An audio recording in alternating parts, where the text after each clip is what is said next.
to the honourable member for Warringah. Thank you, Mr Speaker. I move that so much of the standing and cessational orders be suspended as would prevent the member for Warringah from moving the following motion immediately. That the House 1 notes that A. Femicide, family and domestic violence and sexual violence are at crisis point in Australia. B. That Australian Femicide Watch records 45 women and 19 children killed by violence this year. C. The 27-year-old Brisbane woman killed on 12 August had reportedly sought police assistance days earlier and had a temporary domestic violence order in place. That D. The New South Wales Law Enforcement and Conduct Commission, in its June 16 report in New South Wales, found the police response to the fatal assault of Lindy Lucena inadequate, identified systemic failures and made 8 recommendations, but yet with no formal New South Wales police response yet published. E. 2 high-profile allegations of sexual assault matters are currently being investigated by police, and while due process and the presumption of innocence must be respected, these instances are not isolated and allegations must be taken seriously by all institutions in a way which prioritises victim safety and well-being. F. Research links disrespectful attitudes towards women and violence against women. G. Australian women feel angry about violence against women, institutional failures and a culture that leaves women and girls feeling and being unsafe. And H. Governments have failed to implement a multitude of recommendations arising from numerous reviews and inquiries into domestic and family violence conducted in recent years. 2. Calls on the government to acknowledge that violence against women remains a national crisis despite government efforts to date. And A. Empower the Domestic, Family and Sexual Violence Commissioner to compel information and more consistent public reporting and to examine the failures of governments to implement previous inquiry recommendations. Or B. Establish a Royal Commission into femicide and domestic and family violence to examine, amongst other matters, where police, courts and services have adequate powers, systems and information sharing arrangements. And 3. Further calls on the government to establish a national domestic violence offender register, including appropriately safeguarded disclosure. B. Work through National Cabinet to strengthen bail, sentencing and protection order enforcement, improve monitoring of high-risk offenders and properly fund frontline services and safe housing. And C. Affirm that responses to sexual violence and allegations must use accurate language, avoid minimisation and centre the safety, dignity and well-being of alleged victims, not institutional reputations or sporting prospects. We are at a crisis point, Mr Speaker, and I urge the government to take note of and to allow debate on this very serious issue. I move that standing orders be suspended because this is something the House should confront. It is a national crisis, that violence against women and girls and the repeated failures of institutions to keep them safe. By suspending standing orders to have this debate, I acknowledge it's an exceptional step, but these are exceptional circumstances. Australian Femicide Watch records 45 women and 19 children killed by violence already this year. These numbers are not an abstraction. Each represents a person, a family and a community shattered. And this has been a deeply disturbing week for Australian women. As I mentioned, as is set out in the motion, another young woman, 27-year-old Brisbane woman, was killed last week. And whilst this matter is still under investigation and criminal allegations need to be determined and the legal process followed, and we should not be prejudging, but we can't ignore some of the reported circumstances, being that this young woman had reportedly sought help from police only days earlier and a temporary domestic violence order was in place. This compels urgent questions again and again as to why is it that then this is still not keeping women safe. Why police, courts and services knew? What did they know? What if are risks being escalated? Is it being identified appropriately? What protective actions was taken or could have been taken? How are we going to act to address these systems' failure? Because ultimately women and children are still not safe in Australia. Of course, this week we've also been rocked by high-profile, serious allegations of sexual assault involving both private schoolboys, so at one end of the spectrum, very young men, and then professional AFL players. Again, those involved can't be treated as guilty before legal processes are complete. But what has been concerning has been the response from powerful institutions. Again, when serious allegations of sexual violence emerge, these issues need to be raised. They're important. The first instinct should not be to minimise or distance institutions from allegations or manage reputational fallout. Serious allegations should be described accurately. They should not be softened into euphemisms, treated as public relations inconveniences, or reframed about consequences for the institutions or the persons. It's really important that respect for women start in how institutions respond to these events. Of course, we must make sure also that the victims, the alleged victims at the centre of allegations, are at the centre of the response. This motion calls on the government to act with urgency on so many issues that remain outstanding. Too many inquiries have urgent recommendations that have not been actioned, and there is no real rational explanation as to why that has not occurred to date. Much work must be done in this space by the government. Including establishing things like a DV offender register and for national actions. We need to get to a process of elevating this issue to ensure women and girls are safe. These numbers are unacceptable, and I urge the House to consider this in relation to the motion, because women are tired. They are tired of facing these on a weekly basis, these crises and these allegations. They're tired of seeing institutions fail to respond with the adequate seriousness, and so I urge the government to consider this. Is the motion seconded? The motion is seconded. Okay, thank you. Women in my community and around the country are despairing this week. This week, we learned that 3 boys from Scots College, aged just 13 and 14, have been charged with aggravated sexual assault of a 14-year-old girl. A devastating report, every parent's worst nightmare. And this week, several players from Sydney Swans have been linked to an alleged sexual assault. The Swans are one of Wentworth's favourite teams. As Brooke Boney put it today, these allegations are especially painful for so many women because sexual violence is not an abstract issue. We have experienced it ourselves or watched people we love experience it. In Australia, 1 in 5 women has experienced sexual violence since the age of 15. 1 in 5. Our schools, our favourite sporting teams. These headlines haven't exposed a new crisis. Australian Femicide Watch has counted 45 women killed this year alone. This is not only a national issue, but at a personal level, it's a very local one. Some people think that domestic and sexual violence doesn't happen in the eastern suburbs in a more privileged area of the country. They are wrong. Local police tell me that over 50% of their time is spent on domestic violence and family violence matters. Everyone in our community knows someone who's experienced it, and women come into my office and send me emails to stop me on the street to talk about what has happened and how to prevent this. Now, we cannot minimise this issue. Women are at the centre of the headlines and the stories that we know. These allegations must be taken seriously, and we must centre on those stories. We cannot minimise those stories. We've got to stop the victim blaming.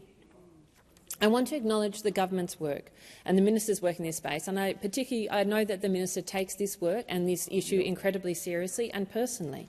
And I recognise that the government has done significant work for women since their time of office, and I think that should be commended. But I think we have to acknowledge that we continue to have a crisis here and that we have to go further and faster, and that is why we have stopped Parliament in this case because of this. Because we all know, despite our best efforts, despite all the goodwill, it is not changing at the way it needs to. There are limits on what any government can do, but we are not yet pushing those limits. We know that government not go into people's bedrooms, into their homes, cannot control the actions of individuals. But there is an onus on government to lead the way on reform, to act on the recommendations on people who have lived it, and for all of our institutions to help change the culture that enables this in this country. We have brought this to Parliament today because the matter is urgent and it is chronic, and because there are things government should do and could do right now.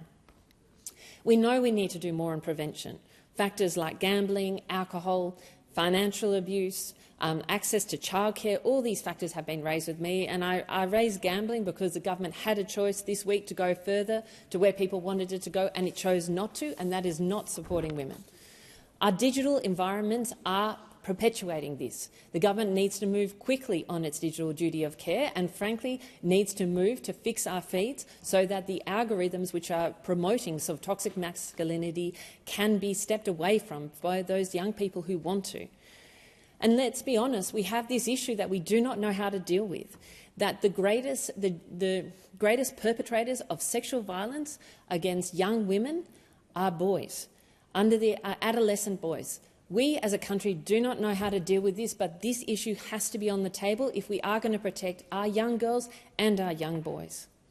This crisis is evolving before us, and there have been enormous reviews and recommendations in this, and I respect people have spent hours of their lives contributing to the reviews that have been in the sector. But one of the most deepest frustration that I hear from the sector is that is the tracking of these reviews. It's the tracking of the recommendations and seeing if they're actually being implemented. As the Domestic and Family Violence Commissioner Cronin has said, we have the political will across the governments, we have a national focus through National Cabinet. We now need a razor-sharp focus on coordinated, accountable and agile delivery. That is where we need to go. They have delivered, all these reports have delivered strikingly consistent recommendations and are calling for a move beyond the fragmented responses to family violence and domestic violence and sexual violence. But we have not got there yet. And we need that implementation tracking to see, so that we can actually see what is being done and what isn't being done. And finally, we need to support our frontline services more robustly. That is what we all know in this country is required. The question is the motion be agreed to, and I'll give a call to the Minister for Social Services. Thank you so much, Mr Speaker, and I'm very pleased to speak to this motion today, and I thank the member for Warringah for bringing it on. We've met most recently on the 12th of February to talk about family, domestic and sexual violence, and I thank her and the other crossbench members who are speaking about this for their continued engagement. Our government is absolutely committed to reducing rates of family, domestic and sexual violence and ending violence against women and children. Every single death is a tragedy. Every death is one too many. Just last week we heard of another woman in Queensland killed allegedly by a former partner, and that the member refers to in this motion. This parliament grieves every time we hear a tragic story like this with the loved ones of the woman killed. It's absolutely correct that the Commonwealth, as well as the states and territories, must be held to account for our progress on ending family, domestic and sexual violence in Australia. And we are resolute as a government on facing up to that accounting, making sure that we keep all Australians safe. We are focused on implementing the change we need, including by rolling out more than $4.4 billion worth of measures for frontline services, prevention programs, behaviour change, programs for children, right across government. And we're working right now on how we can expand on these efforts with the next action plan to end violence against women and their children. Just last week, the Prime Minister and I met with 14 organisations, national organisations, to discuss where we can make the most impact over the next 5 years of our second action plan. This is one of more than 160 roundtables our government has held in recent months with over 1,100 people. We've received 1,300 survey responses and 535 submissions from organisations about our next action plan. I want to thank every victim survivor, every frontline worker, every concerned Australian who has contributed to this process. This suspension motion deals with a number of topics, and I can't do justice to each of them in the short amount of time I have. So let me focus on just a few. The member has called for a Royal Commission, and I understand that this call comes from a very good place. It comes from the concerns that people have, the desire to see an end to family, domestic and sexual violence in this country. But, Mr Speaker, we don't need another report. As the members themselves have said, last year's Domestic, Family and Sexual Violence Commissioner's annual report to Parliament pointed out that we have 1,000 recommendations already from a variety of reports across 8 royal commissions, 8 major reports like royal commissions, inquiries and reviews to guide us. And Mr Speaker, I wanted to show the chamber these are the recommendations. We don't need another royal commission. These are the recommendations of those reports alone. The South Australian Royal Commission took 17 months from its beginning to its end. I don't want to spend another 17 months examining the same issue that we've examined in 8 major reports recently. We need to get on and act, and that's what frontline workers, domestic violence survivors and experts have told us. Every family violence peak body in the country released a statement that says, and I quote, "Royal Commissions have an important role in the Australian system, including gathering evidence when we have no other way to get to the root of a problem. That is not the situation here. The evidence is clear. We know what needs to be done to prevent, respond to and help people heal from family violence.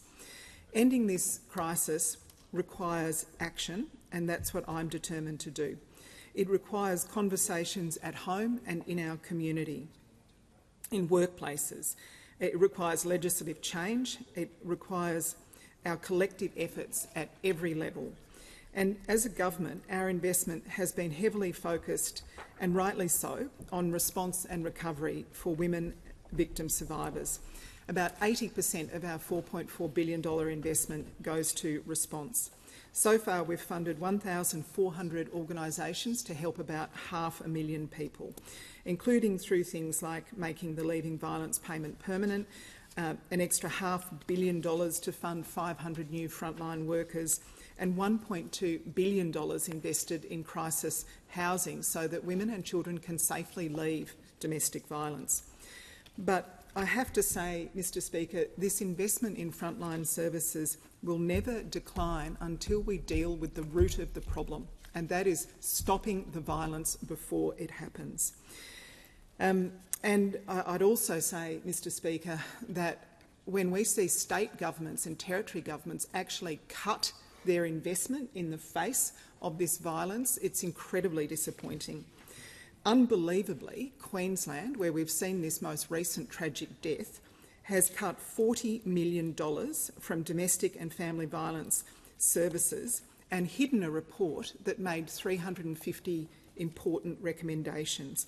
And in this morning's Courier Mail, we read that domestic violence services that have criticised these cuts have been threatened with further funding cuts and hauled into the Minister's office.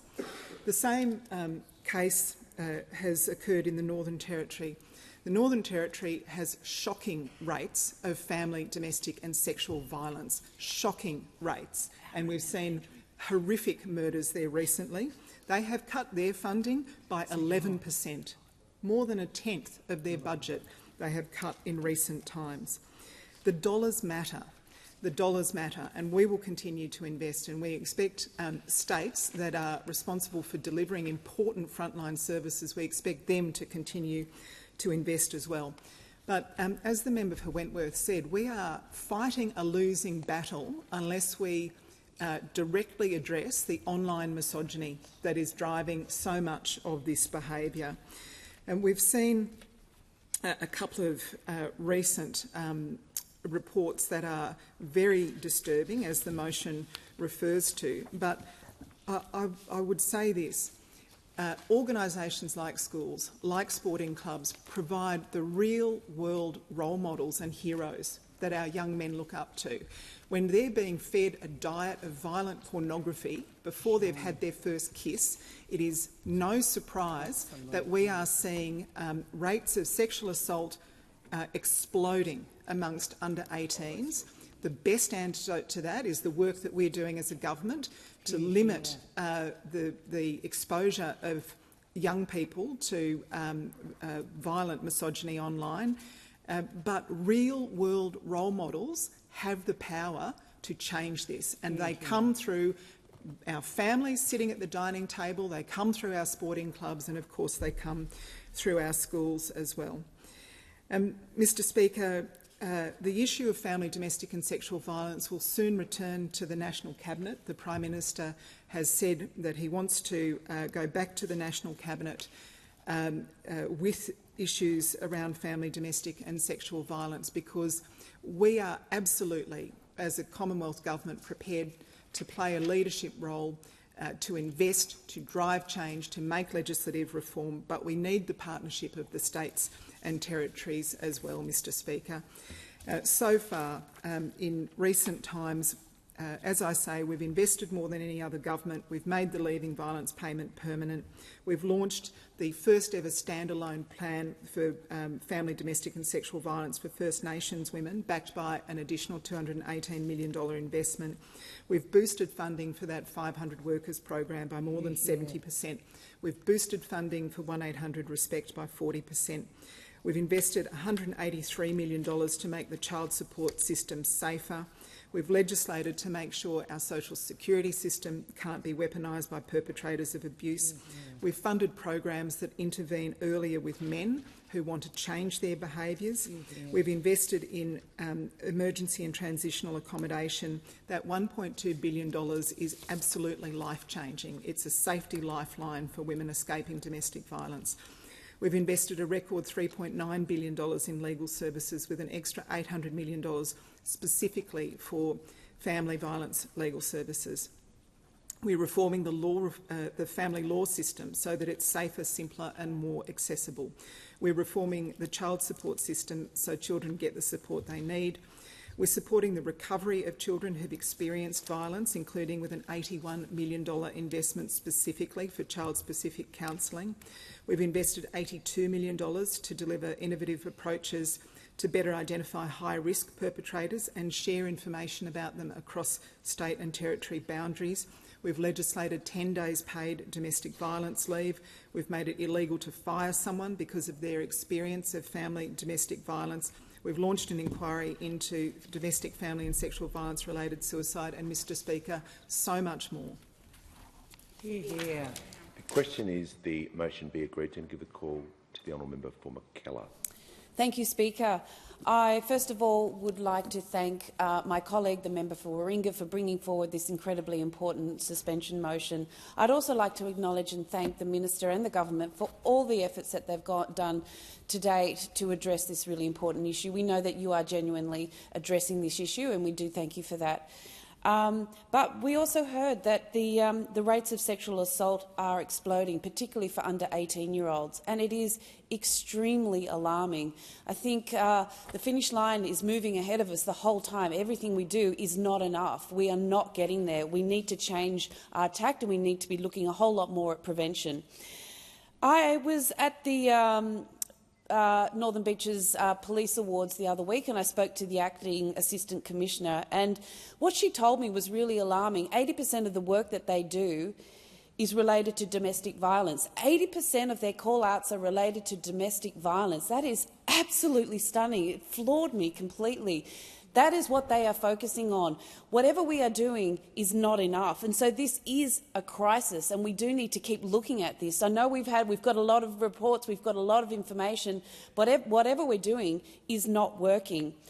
I also just want to call out Pauline Hanson's comments from the other week, where she illustrated, quite frankly, a stunning level of ignorance. She told women who are getting abused by men just to not put up with it. It ignores so much. So many times when you try and leave a relationship that is violent, that is what triggers the violence. We know about Hannah Clark. She's the example. She was separated from her husband. She had left. She was living somewhere separately with her 3 children. She had a domestic violence order, and yet she and her children were still killed. It is not simply not putting up with it. There is, and we still know, there's a severe lack of crisis accommodation and frontline services. On the Northern Beaches, for example, we have only 10 government-funded crisis rooms available for women and children escaping domestic violence. And Women and Children First, they're one of the shelters on the Northern Beaches. They turn away over 10 women and their families every single week. And that is that organisation is hugely funded by philanthropy, and so we need greater investment in these crisis accommodation and these support networks. We also know that children who are victims of domestic violence, they are victims in their own right. There's very little funding that goes into supporting them as well, and that's something that keeps coming up. Social housing wait lists. On the Northern Beaches, the wait list has risen to over 850 cases, and typical waits for a 3-bedroom home exceeds 10 years. And I do thank the government again for the work that they're doing on social housing. Legal aid, tens of thousands... Order. The time for debate has expired.